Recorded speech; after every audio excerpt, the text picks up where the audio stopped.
Our next presentation is from Mr. Steve Kirsch. He's a former Silicon Valley tech executive.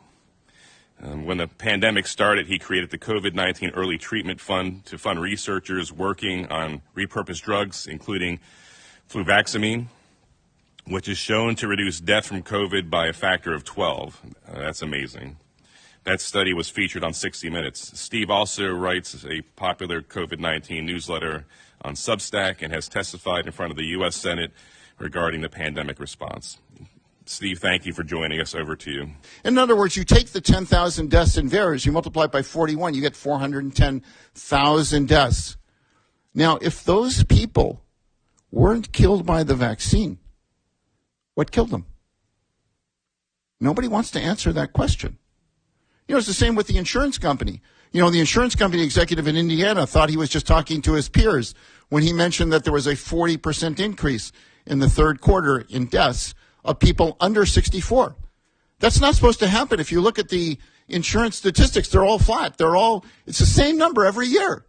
And now it just jumps 40%. How does that happen? That's a 12 sigma variation. It can't happen by chance. So it didn't happen by chance. Something caused that.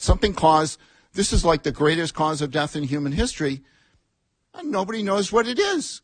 I talked to embalmers. Embalmers are the end of the line, you know, the right before you go 6 feet under. I talked to embalmers.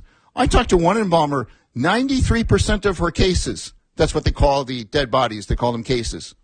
93% of the cases had these blood clots that had never been seen before the vaccines rolled out.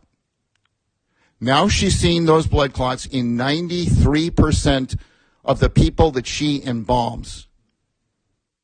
This is the greatest killer of mankind. This is the worst cover-up in human history. 150,000, probably more than that, probably 400,000 Americans have been killed by the U.S. government.